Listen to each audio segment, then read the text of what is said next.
इस देश के प्रधानमंत्री नरेंद्र मोदी जी ने थोड़ी देर पहले देश को संबोधित किया, 29 मिनट का भाषण दिया, 58 बार 58 टाइम्स कांग्रेस का नाम लिया।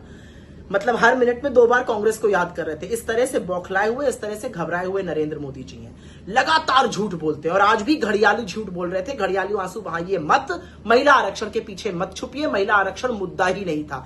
और अगर आप महिला आरक्षण के बारे में सीरियस हैं मोदी जी, तो मंडे को सेशन बुलाइए, 334A जो संविधान का कॉन्स्टिट्यूशन अमेंडमेंट है उसको लाइए, 543 जो प्रेजेंट लोकसभा की स्ट्रेंथ है उसमें 1/3 रिजर्वेशन दीजिए, 181 सीटें महिलाओं के लिए रिजर्व करिए, समूचा विपक्ष आपका साथ देगा।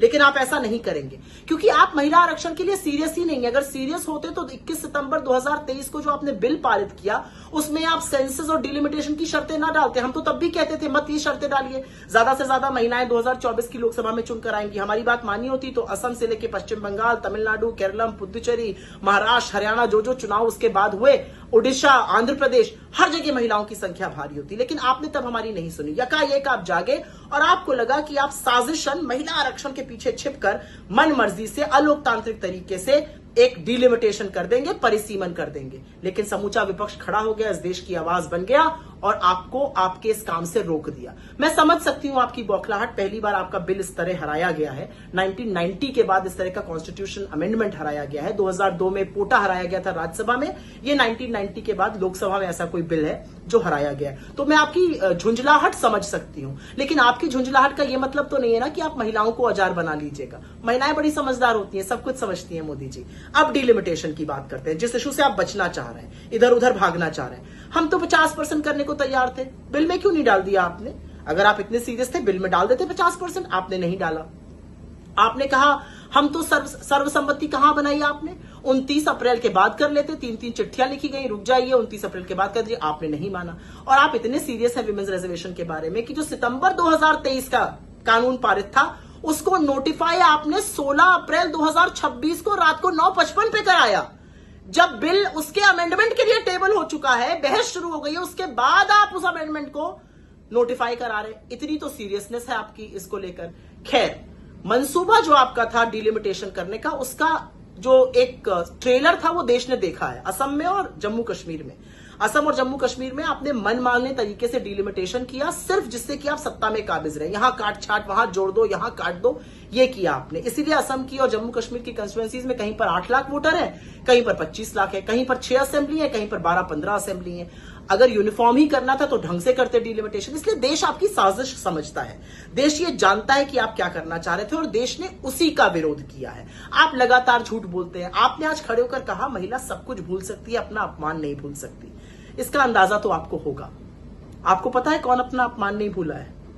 वो 2 बेटियां मणिपुर की जिनको आदमखोर की भीड़ ने नोचा और आपने एक शब्द नहीं कहा। अपना अपमान ना हाथरस की गुड़िया ने भूला है, ना कुलदीप सिंह सेंगर की विक्टिम ने भूला है। प्रज्वल रेवन्ना ने जिनका मास रेप किया था वो भी अपना अपमान नहीं भूली और आप प्रज्वल रेवन्ना का समर्थन करने वहां पहुंचे थे। एक वोट जो उसको मिलेगा वो कह रहे थे आप हमें मिलेगा। असलियत यह है कि जो हमारी डेकोरेटेड एथलीट्स थी, जिनको आपने सड़कों पर घसीटा, जिनको आपने बाल पकड़ के खींचा, मरवाया और आप ब्रजभूषण के साथ खड़े रहे, वो भी अपना अपमान नहीं भूलेंगी। महिलाएं अपमान नहीं भूलती हैं, ये आपको समझना होगा। और अंत में मैं सिर्फ एक बात कहूंगी, इस देश की महिलाओं को बेवकूफ समझने की जो मूर्खता आप कर रहे हैं वो मत कीजिए। इस देश की महिलाएं चाहती हैं सदन में आना, लेकिन वो समझती हैं आपकी साजिश। जो आप महिला आरक्षण के पीछे छिपकर परिसीमन करना चाह रहे थे, वो समझती हैं आप कैसे विभाजन करना चाह रहे थे। अगर आप सीरियस हैं तो मैं फिर से कहूंगी, लाइए विमेंस रिजर्वेशन बिल और 2023 के बिल में अमेंडमेंट कीजिए।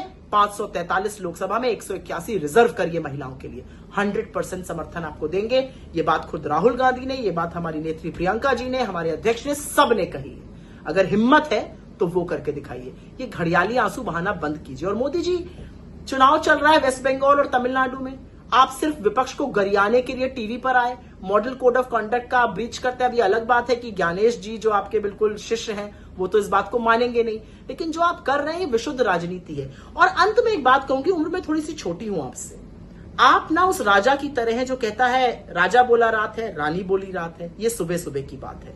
आपका जनाधार, आपका लोगों से संपर्क इस तरह टूट चुका है और आपके आसपास वाले जो चरण चुंबक है वो आपको बता ही नहीं पा रहे हैं कि आप जो कर रहे हैं वो गलत कर रहे हैं, और जो आप कर रहे हैं वो धर पकड़े जा रहे हैं। देश समझ रहा है, इस साजिश को समझ रहा है, आपकी बातों को समझ रहा है, और देश जान रहा है कि झूठ बोलने में आप नंबर 1 चैंपियन हैं। झूठ बोलना बंद कर दीजिए।